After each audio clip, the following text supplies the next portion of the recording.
अस्सलाम वालेकुम।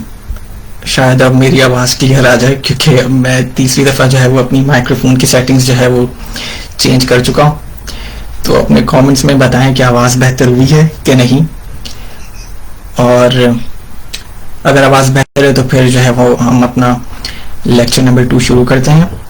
ठीक है, और बिल्कुल कमेंट्स में बताएं कि आवाज़ बेहतर है कि नहीं। थोड़ा सा वेट कर लेते हैं।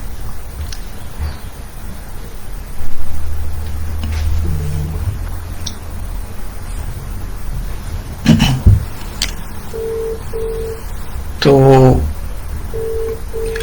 आज जो है वो हम बिल्कुल बेसिक्स शुरू करेंगे जावास्क्रिप्ट की।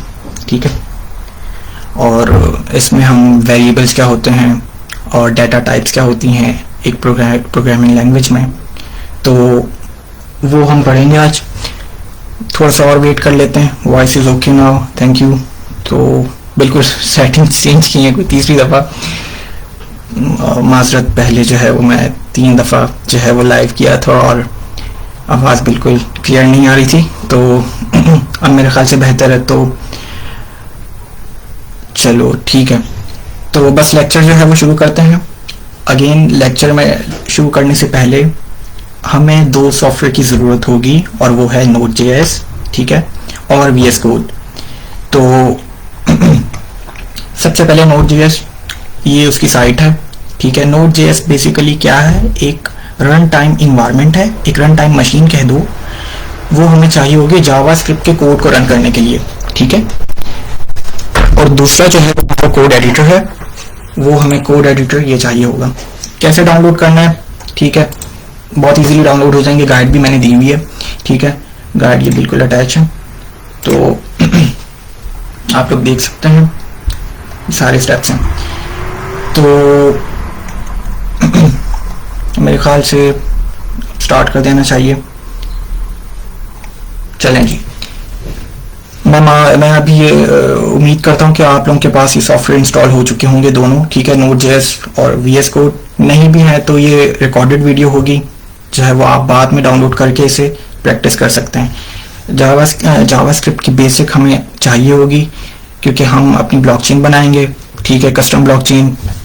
आप फिर जब आपको आ जाए तो आप अपना क्रिप्टो वॉलेट, कॉइन या कोई भी कस्टम ब्लॉकचेन बनानी हो तो बिल्कुल आप बना सकते हैं। तो इस कोर्स में हम पहले जो है वो जावास्क्रिप्ट की बेसिक्स सीखने जा रहे हैं। ठीक है, तो करना कैसे, सबसे पहले मैं चले जाता हूँ अपने फोल्डर के ऊपर, अपने डेस्कटॉप के ऊपर। तो मैंने जो है ये अपने डेस्कटॉप के ऊपर एक फोल्डर बना लिया है। ठीक है, आप कुछ भी नाम रख सकते हैं। ठीक है, बेसिक्स JS, आप कुछ भी नाम रखें। ठीक है, और इस फोल्डर को अब करना ये है मैंने कि इस फोल्डर को इस VS कोड एडिटर के जरिए ओपन करना है। ठीक है, तो ये कैसे करेंगे बिल्कुल आपने अपना VS कोड जो है वो ओपन कर लेना है। ठीक है, और 1 मिनट,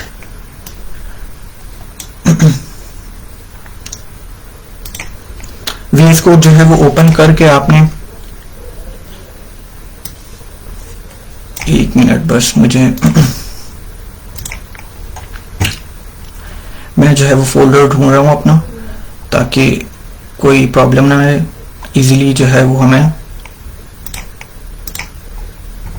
मिल जाए ये फोल्डर। ठीक है, तो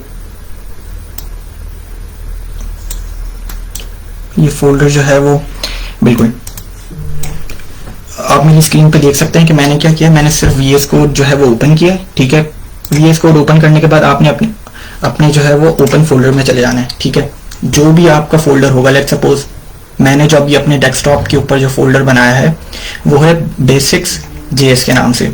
ठीक है, ये देख सकते हैं आप फोल्डर। तो आपने ये फोल्डर जो है ये सिलेक्ट कर लेना है, और इस फोल्डर में इस वक्त कोई सी भी फाइल मौजूद नहीं है।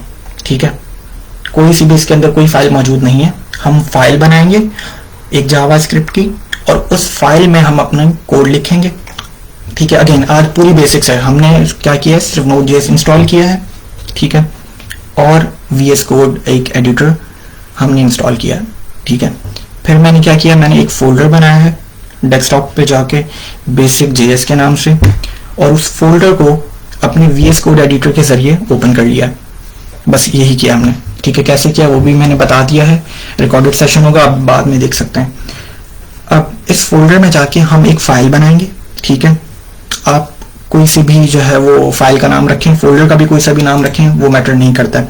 लेट सपोज फाइल का जो नाम है वो भी बेसिक ही रख देते हैं, basic dot JS. JS extension है, एक जावास्क्रिप्ट की फाइल की जो एक्सटेंशन होती है वो डॉट जेएस होती है, ये लगाना लाजमी है, ठीक है।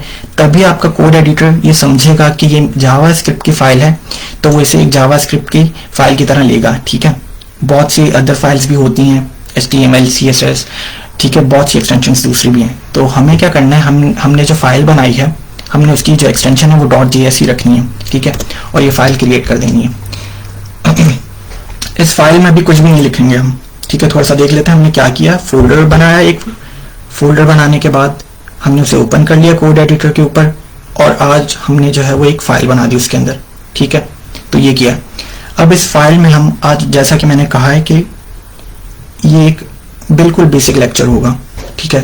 तो वो हम करेंगे कि बेसिक्स में आज जो है वो हम अपना एक एडिशन का प्रोग्राम देखेंगे, और उसी के जरिए हम वेरिएबल्स और बेसिक्स ऑफ जावास्क्रिप्ट शुरू करेंगे, ठीक है। तो एक मिनट जो है वो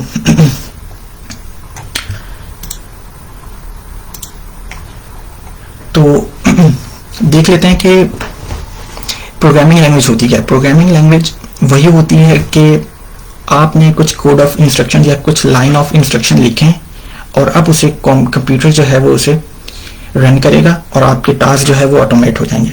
तो ये एक सिंपल प्रोग्रामिंग लैंग्वेज का काम है।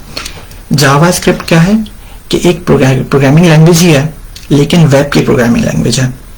वेब मतलब कि वेब एप्लीकेशंस आपने जितनी भी देखी होंगी उसमें जावास्क्रिप्ट यूज होती ही है, ठीक है। फ्रंट एंड पे यूज हो रही हो, नहीं हो रही होगी तो बैक एंड पे यूज हो रही होगी, सर्वर साइड पे यूज हो रही होगी। तो जावास्क्रिप्ट एक प्रोग्रामिंग लैंग्वेज है, वेब की कंप्लीट प्रोग्रामिंग लैंग्वेज है, ठीक है। तो इसलिए ये सिलेक्ट की गई है। आज मैंने जैसा कि कहा कि आज एक हम प्रोग्राम बनाएंगे, ठीक है, एडिशन का प्रोग्राम, और उसी के जरिए हम जावास्क्रिप्ट को समझने की कोशिश करेंगे। एक प्रोग्राम होता क्या है? प्रोग्राम लिस्ट ऑफ इंस्ट्रक्शंस है, ठीक है, और वो आपके जो है कंप्यूटर जो है वो उसे उन लिस्ट ऑफ इंस्ट्रक्शंस को एग्जीक्यूट कर देगा, ठीक है। तो लेट्स सपोज मैं एक प्रोग्राम लिखने जा रहा हूँ। पहले लिखते हैं प्रोग्राम, ठीक है, और फिर उस प्रोग्राम को समझते हैं, ठीक है, और उसको समझने की कोशिश करते हैं कि जावास्क्रिप्ट के बेसिक्स और जावास्क्रिप्ट है क्या असल में। तो मैंने एक प्रोग्राम लिखा है, ठीक है, मैं लिखता हूं।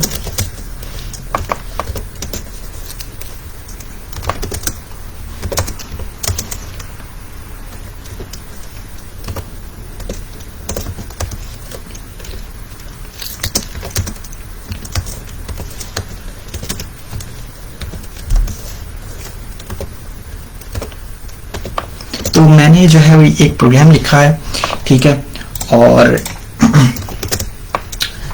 इस प्रोग्राम का जो है वो समझा देता हूँ कि वेरिएबल जो होते हैं ना, ये जो var का जो कीवर्ड लिखा है, जावास्क्रिप्ट किसी भी प्रोग्रामिंग लैंग्वेज को आप जो शुरू करते हैं समझना, वो वेरिएबल से शुरू करते हैं, ठीक है। कि वेरिएबल क्या चीज़ है?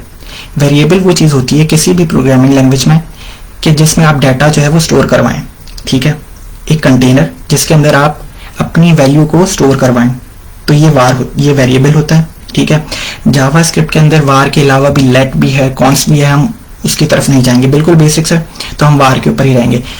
और इस var को डिक्लेयर करने के लिए, ठीक है, आपको एक var का कीवर्ड लगाना लाजमी है। ये जो var का जो कीवर्ड देख रहे हैं आप, ठीक है, ये आपको लगाना लाजमी है, ठीक है। तो इसके अलावा आपने क्या किया, मैंने एक x की वैल्यू, ठीक है, एक वेरिएबल बनाया है x का, और उसके अंदर जो असाइन की है वैल्यू वो है मैंने 5, मतलब कि इस वक्त x के अंदर जो वैल्यू है वो है 5, ठीक है।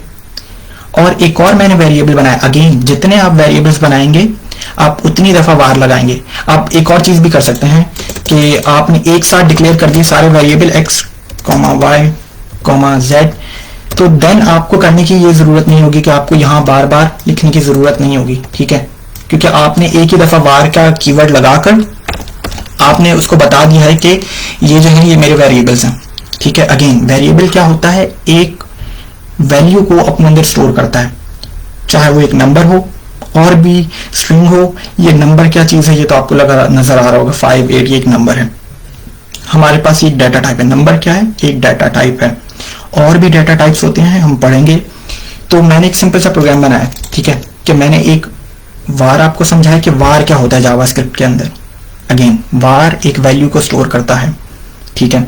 तो मैंने क्या किया, मैंने x के अंदर वैल्यू स्टोर की है 5 और y के अंदर की है 8, और मैं करवाने क्या जा रहा हूं, इन दोनों को एडिशन करवाने जा रहा हूं, ठीक है। तो इनका एडिशन। अब एक और चीज समझें कि जावास्क्रिप्ट के अंदर चलेंगे, ऐड तो हो जाएंगे, तो मुझे आउटपुट कैसे नजर आएगा, ठीक है, कि मुझे इनका एडिशन देखना है। x 5 + 8 कितना होता है 13, तो मुझे जो है वो इनका डिस्प्ले तो देखना है कहीं ना कहीं। तो मैं एक चीज कर लेता हूँ, जावास्क्रिप्ट के अगेन डिस्प्ले के जो बहुत से तरीके हैं आपको आउटपुट देखने के। आप इनर HTML कर लें, आप document.write कर लें, एक और तरीका भी होता है window.alert। मैं जो इस वक्त करूंगा और हम जो सीखेंगे वो console.log, ठीक है, ये एक फंक्शन है जावास्क्रिप्ट का, ठीक है, जो कि आउटपुट को डिस्प्ले करता है, ठीक है, टर्मिनल के ऊपर। आप ब्राउजर कंसोल में भी जाके कर सकते हैं। मैं वही चीज करूंगा जो हमें आगे जाके जिसकी हमें जरूरत होगी, और वो जरूरत क्या है, हमें ब्लॉकचेन बनानी है पूरी। तो ब्लॉकचेन के लिए मैं कंसोल पे ही अपने जो है वो इसी के इस फंक्शन के जरिए ही अपने आउटपुट को देखना चाहता हूं, तो मैं यही फंक्शन लगाऊंगा। तो अब अगर मुझे आउटपुट देखना है इस z का, कि z के अंदर जो है वो क्या वैल्यू स्टोर है, तो मैंने क्या लिखूंगा console.log, और इन पैरेंथेसिस के अंदर मैं अपने उस वेरिएबल का नाम लिख दूंगा जिसके अंदर जिसका आउटपुट मुझे देखना है, ठीक है। तो इस वक्त मैं करके आ रहा हूं कि मैंने किया क्या है, मैंने एक सिंपल सा एडिशन का प्रोग्राम बनाया, ठीक है, और वो एडिशन करवाई है। वार का कीवर्ड क्या करता है, वार हमेशा एक वेरिएबल है और उस वेरिएबल के अंदर हम वैल्यू को स्टोर करवाते हैं। इस वक्त x के अंदर 5 है, y के पास है 8, और z के पास z एक ऑपरेशन कर रहा है इस वक्त, ठीक है। वो क्या कर रहा है, z जो है वो दो वेरिएबल्स को प्लस कर रहा है, ठीक है। तो z के पास क्या वैल्यू आ जानी चाहिए, इस वक्त 13 आ जानी चाहिए। और मैं console.log क्या चीज है, अगेन एक फंक्शन है जावास्क्रिप्ट का जो आउटपुट को डिस्प्ले करता है। बहुत से फंक्शन है डिस्प्ले करवाने के जावास्क्रिप्ट में, 3 से 4 और हैं, तो हम वो नहीं देखेंगे। हमें जो आगे जाके काम आना है हम वही फंक्शन से करेंगे। अब मैंने पूरा प्रोग्राम लिख दिया। अब सबसे जो बड़ी चीज किसी भी प्रोग्रामिंग लैंग्वेज में जो आती है वो होती है कि प्रोग्राम रन कैसे किया जाए, ठीक है। तो प्रोग्राम रन कैसे करना है, अभी आप देख सकते हैं कि मैं हूं अपने कोड एडिटर के ऊपर, तो मैं जाऊंगा टर्मिनल के ऊपर। मैंने टर्मिनल के ऊपर क्लिक किया है और मैंने अपना न्यू टर्मिनल खोल लिया है, ठीक है। तो अब ये शायद आप लोग देख सकते हैं यहाँ पे कि बिल्कुल ठीक है। तो मैंने जो है ये अपना टर्मिनल खोल लिया, ठीक है। अब मैं टर्मिनल पर हूं, मुझे ये प्रोग्राम रन करवाना है, ठीक है। तो मैंने जो सॉफ्टवेयर जो आपको इंस्टॉल करवाया था पहले, नोड, ठीक है, हम उसकी मदद से करेंगे। अगेन जिस तरीके से मैंने बताया कि जावास्क्रिप्ट के अंदर आउटपुट को डिस्प्ले करवाने के भी बहुत से तरीके हैं, इसी तरीके से जावास्क्रिप्ट के प्रोग्राम को भी रन करने के 1 से 2 तरीके हैं। मैं वही करूंगा जो हमें आगे जाके ब्लॉकचेन बनानी है, मैं उसी में यूज कर रहा हूँ ये मेथड। तो इसीलिए मैं आपको इस मेथड के जरिए ये प्रोग्राम रन करवा रहा हूँ, ठीक है। तो ये प्रोग्राम रन करवाने कैसे रन होगा, सिंपल सी कमांड लिखेंगे, आप लिखेंगे नोड स्पेस और फाइल का नाम, फोल्डर का नाम नहीं, फाइल का नाम। आप पहले से ही इस डायरेक्टरी में है, बेसिक्स JS की डायरेक्टरी के अंदर आप मौजूद हैं, फोल्डर के अंदर मौजूद हैं। तो जावास्क्रिप्ट की फाइल को रन करने का जो है तरीका क्या होगा, आप लिखेंगे नोड स्पेस बेसिक, आपको .js लगाने की जरूरत नहीं है, ठीक है, लगा भी दें कोई फर्क नहीं पड़ता, ठीक है। तो आपने ये एंटर कर देना है console.log z, I think I have an issue regarding, oh yeah, अब मैं ई लगाना भूल गया था, ठीक है। तो दोबारा इस प्रोग्राम को रन करते हैं। तो ये देखें मेरा आउटपुट क्या है 13, ठीक है। तो मैंने आपको क्या बताया, मैंने एक सिंपल सा प्रोग्राम लिखा है, प्रोग्राम को समझाया है और प्रोग्राम को रन कैसे करना है ये बताया। अगेन दोबारा से रिव्यू करता चले जाऊं, किसी भी प्रोग्रामिंग लैंग्वेज के अंदर वेरिएबल्स को समझना बहुत इंपॉर्टेंट है। वेरिएबल्स क्या करते हैं, एक वैल्यू को स्टोर करवाते हैं, ठीक है, अपने पास रख लेते हैं ताकि हम उसके ऊपर लॉजिक चलाएं अपने आगे जाके प्रोग्राम की। मैंने इस वक्त 5x के अंदर यूज किया है, y के अंदर जो इस वक्त वैल्यू है वो है 8, और z क्या कर रहा है, इन दोनों वेरिएबल्स को प्लस कर रहा है, ठीक है। तो और इन दोनों को प्लस करने के बाद 13 है z के पास। फिर मैंने उस z को उसका डिस्प्ले या उसका आउटपुट देखने के लिए एक फंक्शन लिखा है console.log, ये बिल्ट इन फंक्शन है, ठीक है, मैंने नहीं लिखा, ये बिल्ट इन फंक्शन है, ठीक है। और बस, और उस .log और पैरेंथेसिस के अंदर उस वेरिएबल का नाम लिख दिया। और मैंने जब आउटपुट किया, आप एक और दफा कैसे करना है, नोड लिखना है, ठीक है। जावास्क्रिप्ट की फाइल को रन करने के लिए आपको क्या करना है, नोड जो मैंने सॉफ्टवेयर जो शुरू में इंस्टॉल किया वो लिखना है, और उसके बाद जावास्क्रिप्ट की फाइल का नाम, ठीक है। तो देख लें 13 आ गया, क्योंकि 8 + 5 13 होता है, ठीक है। तो ये हमने चीज समझ ली वेरिएबल्स क्या होते हैं जावास्क्रिप्ट के अंदर। अब मैं आगे चलूंगा, ठीक है, और एक और चीज बताता चले जाऊं। ये आप देख रहे होंगे सेमीकोलन, x = 5 और देन सेमीकोलन। सेमीकोलन क्या करता है, जावास्क्रिप्ट की स्टेटमेंट को जो है वो सेपरेट करता है, कि क्लोज कर देता है कि ठीक है, ये एक पूरी जावास्क्रिप्ट की स्टेटमेंट है। अब स्टेटमेंट क्या होती है ये मैं आपको जरूर बताता चले जाऊं कि, और एक कमेंट भी, अगर कमेंट लिखना है ना अगर आपको जावास्क्रिप्ट के प्रोग्राम के अंदर, तो आप ये $/ डाल सकते हैं, ठीक है।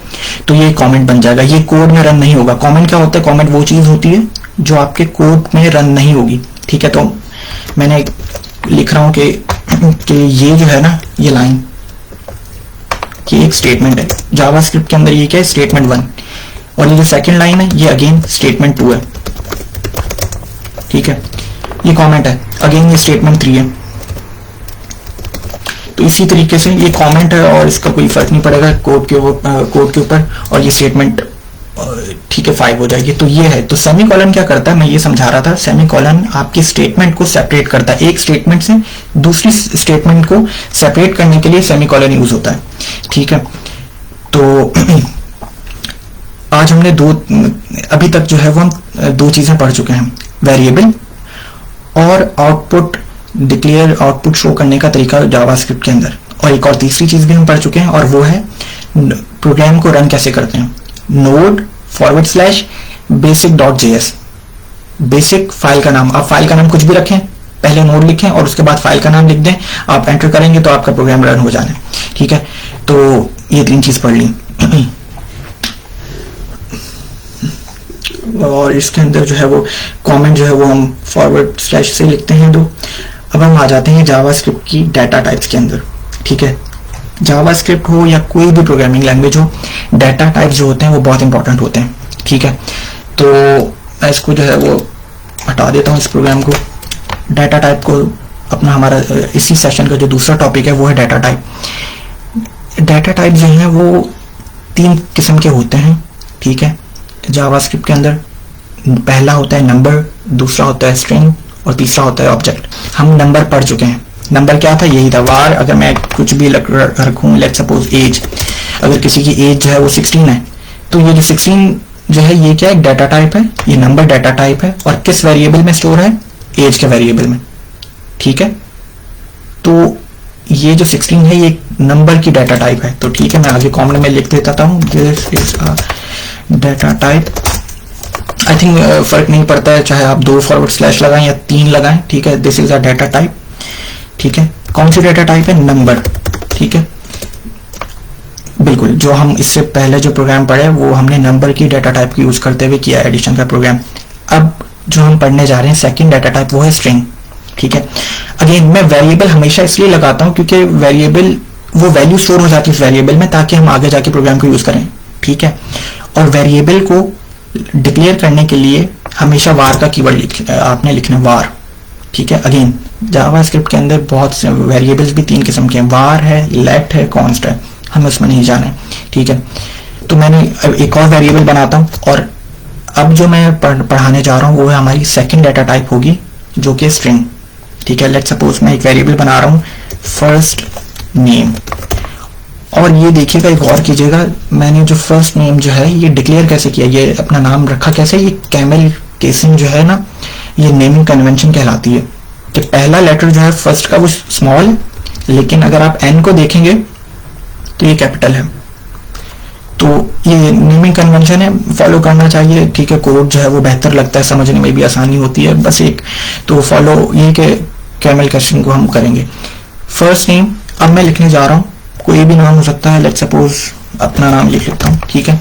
तो अब ये जो पढ़ी ना, ये है स्ट्रिंग। स्ट्रिंग क्या होते हैं? Series of characters. कैरेक्टर्स क्या है? ABCDEFG, ठीक है। और अब अगर हम उनको सीरीज में मिला दें तो वो स्ट्रिंग बन जाएगा। तो मैंने इस वक्त क्या किया, ABCD के जरिए अपना नाम है, तो ये स्ट्रिंग है, ये एक स्ट्रिंग बन चुका है इस वक्त। और ये सेकंड डाटा टाइप है, ठीक है, कॉमन में लिख दीजिए,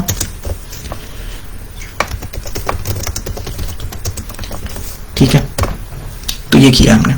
अगेन अब इस प्रोग्राम को, इसी दो चीजों को, डाटा टाइप को हम रन करके देख लेते हैं कि फर्स्ट नेम के पास वाकई क्या इब्तिसाम है। तो अगेन प्रोग्राम आउटपुट देखने के लिए फर्स्ट नेम का सिंपल सा कमांड console.log पैरेंथेसिस के अंदर उस वेरिएबल का नाम आप फर्स्ट नेम, ठीक है, सेमीकोलन, स्टेटमेंट क्लोज। दोबारा क्या करना है, नोट basic.js और फर्स्ट नेम में देख लें क्या आ चुका है, मेरा नाम इब्तिसाम, कि इस वेरिएबल के पास अब कौन सी वैल्यू जो स्टोर है वो है मेरा नाम, ठीक है। तो दो डाटा टाइप्स हमने पढ़ ली हैं, ठीक है, एक है नंबर और एक है स्ट्रिंग। आज की तीसरी डाटा टाइप, और ये जावास्क्रिप्ट के अंदर आखिरी डाटा टाइप है, वो हम पढ़ने जा रहे हैं, ठीक है। और ये ऑब्जेक्ट डाटा टाइप है। तीसरी कौन सी डाटा टाइप है? ऑब्जेक्ट। तो ऑब्जेक्ट जो है ना, बेसिकली हमने जो पढ़ा है अभी तक, नंबर और स्ट्रिंग, ये इन्हीं को मिलाकर ही हम बनाते हैं अपना ऑब्जेक्ट, ठीक है। तो होता क्या है ऑब्जेक्ट, ये देख लेते हैं। लेट्स इसको जो है वो हम हटा देते हैं, ठीक है। लेट्स सपोज अब मैं अपनी ऑब्जेक्ट डाटा टाइप बनाने जा रहा हूँ। अगेन वार से शुरू करूंगा। वार क्या नाम रखें इसका? लेट्स सपोज हम रख लेते हैं कार, ठीक है। ऑब्जेक्ट डाटा टाइप हमेशा जब आप बनाएंगे तो आपको यहाँ पे ये कर्ली ब्रैकेट्स लगाने पड़ेंगे। ऑब्जेक्ट डेटा टाइप किन से मिलकर बनता है? नंबर और स्ट्रिंग से मिलकर बनता है, ठीक है। तो ऑब्जेक्ट डेटा टाइप क्या है? इन दोनों का कॉम्बिनेशन ही है, और ये तीसरी डाटा टाइप होती है, ठीक है, जावास्क्रिप्ट के अंदर। तो अब अगर बनाते हैं कार की, लेट्स सपोज कार का जो कलर है, और ये जो ऑब्जेक्ट डाटा टाइप है ये भी आपको बताता चले जाऊं, ये एक से ज्यादा वैल्यू स्टोर करवा रहा हूं मैं, ठीक है। वेरिएबल के अंदर इस वक्त क्या था कि मैं नंबर, एक ही नंबर स्टोर करवा रहा हूं वेरिएबल के अंदर। फर्स्ट नेम के अंदर एक ही, फर्स्ट नेम का जो वेरिएबल है वो स्ट्रिंग डाटा टाइप है, और मैं एक ही स्ट्रिंग उसके अंदर जो है वो स्टोर करवा रहा हूं। लेकिन ऑब्जेक्ट के अंदर आप एक से ज्यादा नंबर और एक से ज्यादा स्ट्रिंग स्टोर करवा सकते हैं, ठीक है। तो लेट्स सपोज अगर मैंने कार का ऑब्जेक्ट बनाया है तो उसका कलर, अब मैं दोबारा, अब ये जो चीज है ना, ये हो जाएगा एक की, और इसके आगे जो मैं डिक्लेयर करने जा रहा हूं वो हो जाएगी वैल्यू, ठीक है। तो लेट्स सपोज कार एक ऑब्जेक्ट है, उसका कलर जो है वो रेड है, ठीक है। आपने क्या लगाना है? कॉमा। कॉमा के बाद एंटर करना है और दूसरी लाइन में शिफ्ट हो जाना है, क्योंकि मैंने बताया है कि ऑब्जेक्ट जो है वो एक से ज्यादा वैल्यू को स्टोर करता है, ठीक है, चाहे वो नंबर हो, स्ट्रिंग हो। आप एक से ज्यादा नंबर और एक से ज्यादा जो है वो वैल्यू स्टोर कर सकते हैं। अब लेट्स सपोज कार का, लेट्स सपोज के कार का जो इंजन नंबर है वो देख लेते हैं, ठीक है। तो अगेन इंजन नंबर एक नंबर होगा, तो मैं लेट्स सपोज 1 2 3 4 5 6। अब आपको डबल कोट्स में लिखने की जरूरत नहीं है। स्ट्रिंग जो है हमेशा डबल कोट्स के अंदर लिखा जाता है, ये शायद मैं बात बताना भूल गया था, बिल्कुल ये बहुत इंपॉर्टेंट है। स्ट्रिंग जो है वो डबल कोट या सिंगल कोट भी आप लगा सकते हैं, ठीक है, उसमें लिखा जाएगा। और नंबर को किसी को कोई डबल कोट या सिंगल कोट की जरूरत नहीं होती है, ठीक है। तो कॉमा के बाद एक और अगर आप करना चाहें, लेट्स सपोज उसका कुछ भी, आप कुछ भी रख लें, कार का जो है वो मॉडल, ठीक है, मॉडल जो है वो अगेन एक, लेट्स सपोज कार जो है वो हमारी BMW है, ठीक है। तो ये क्या किया मैंने, एक और की बनाई है, प्रॉपर्टी बनाई है ऑब्जेक्ट के अंदर, और एक स्ट्रिंग वेरिएबल है ये, ठीक है, इसे कह दो समझने के लिए। तो ये चीज है। तो मैंने क्या किया, मैंने अभी बताया ऑब्जेक्ट जो है वो एक से ज्यादा वैल्यू को स्टोर करता है। इस वक्त मेरे पास 2 स्ट्रिंग है और 1 नंबर का वेरिएबल स्टोर है ऑब्जेक्ट के अंदर, ठीक है। तो ये है थर्ड डाटा टाइप जो हमने पढ़ी है वो यही है कि ऑब्जेक्ट जो है वो एक से ज्यादा वैल्यूज को स्टोर करता है, डाटा टाइप रख सकता है अपने पास, नंबर भी और स्ट्रिंग भी, ठीक है।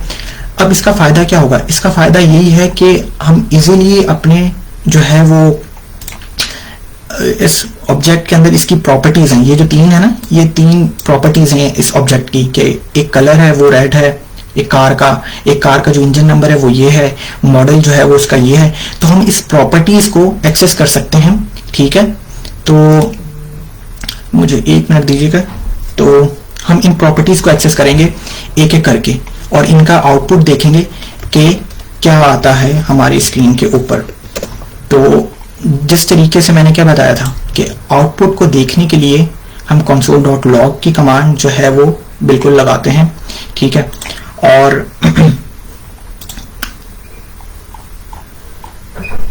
एक मिनट जो है वो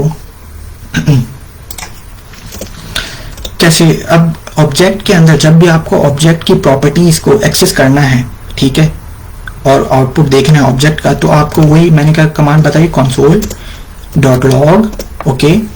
अब पहले क्या लिखते थे हम, हमारी जब ऑब्जेक्ट नहीं था, वेरिएबल था, एक नंबर डाटा टाइप होती थी या स्ट्रिंग डाटा टाइप होती थी, तो हम उस वेरिएबल का डायरेक्टली यहाँ पे नाम कॉल कर देते थे, लेट्स सपोज एज कर देते थे, तो वो हमें आउटपुट पे उसकी वैल्यू शो हो जाती थी। लेकिन जब भी आप ऑब्जेक्ट को जो है वो एक्सेस करने जाएंगे तो आपको पहले उस ऑब्जेक्ट का नाम लिखना पड़ेगा। इस ऑब्जेक्ट का नाम क्या है? कार, ठीक है। इस ऑब्जेक्ट का जो नाम है वो है कार, ठीक है। तो आपने क्या लिखना है? कार लिख दिया। आपने फिर क्या लिखना है? डॉट। अब जैसे ही आपने डॉट लिखा तो उसने आपको प्रॉपर्टीज दे दी हैं, इस ऑब्जेक्ट की प्रॉपर्टीज दे दी हैं। और वो क्या है? कलर। आप क्या कलर की प्रॉपर्टी को एक्सेस करना चाहते हो? ओके, लेट्स सपोज मैंने कलर की प्रॉपर्टी को एक्सेस करना है, ये लिख दिया। सेमीकोलन से स्टेटमेंट जो है ये अपनी क्लोज कर दिया। अब आ जाते हैं हमारा तीसरा काम कि प्रोग्राम को रन करने का क्या तरीका है। अगेन नोड basic.js और क्लिक किया आपने तो आपको प्रोग्राम के आउटपुट पे क्या नजर आ गया? रेड।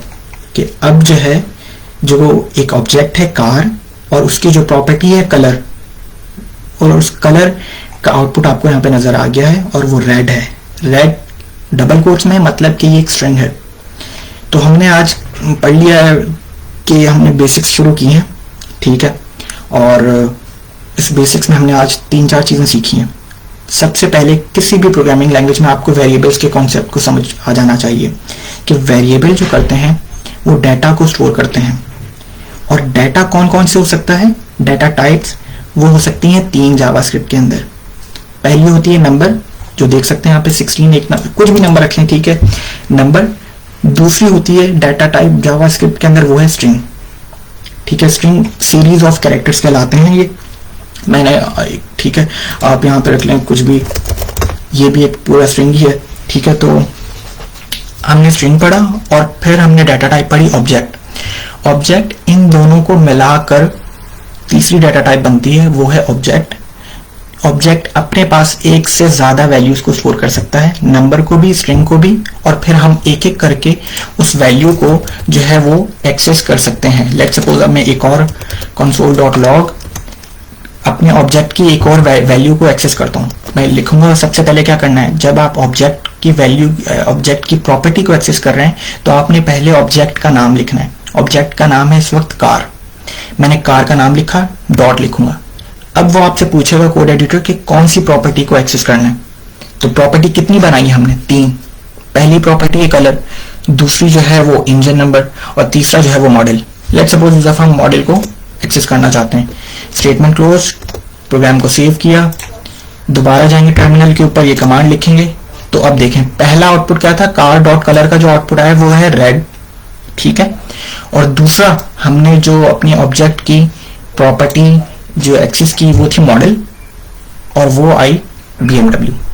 तो हमने डाटा टाइप्स आज पढ़ ली और हमने वेरिएबल्स पढ़ लिए, हमने जो है वो प्रोग्राम रन कैसे होता है वो देख लिया, ठीक है। और बेसिक्स से जिस तरीके से शुरू किया करना था तो वो हम आज शुरू कर चुके हैं, ठीक है। तो अब अगर कोई सवाल है बिल्कुल पूछिएगा, ठीक है। हम एक दो लेक्चर और रखूंगा मैं बेसिक्स ऑफ जावास्क्रिप्ट के ऊपर, और फिर जो है वो हम अपनी ब्लॉकचेन की तरफ जाएंगे। अभी जो है वो हमने जावास्क्रिप्ट के अंदर फंक्शंस क्या होते हैं, ठीक है, वो पढ़ना है। ठीक है, फंक्शंस इंपॉर्टेंट है हमारी ब्लॉकचेन डाटा स्ट्रक्चर के लिए, तो ये सब पढ़ेंगे हम। बाकी जो है वो आज का लेक्चर जो है मैं यहाँ पे ख़त्म करता हूँ। फीडबैक जो है वो मैं लूँगा आपसे, ठीक है, कमेंट्स में ज़रूर बताइएगा, ठीक है। और कोई सवाल है तब भी बताएं, कोई इशू आ रहा है डाउनलोड करने में ये दो सॉफ्टवेयर Node.js और VS कोड, तो ये भी बताएं। तो यहाँ पर रोकते हैं इस लेक्चर को, ठीक है, और फिर हम आगे से यहाँ से शुरू करेंगे। तो अल्लाह हाफिज़ दोस्तों, ख्याल रखिएगा अपना, ठीक है, अल्लाह हाफिज़।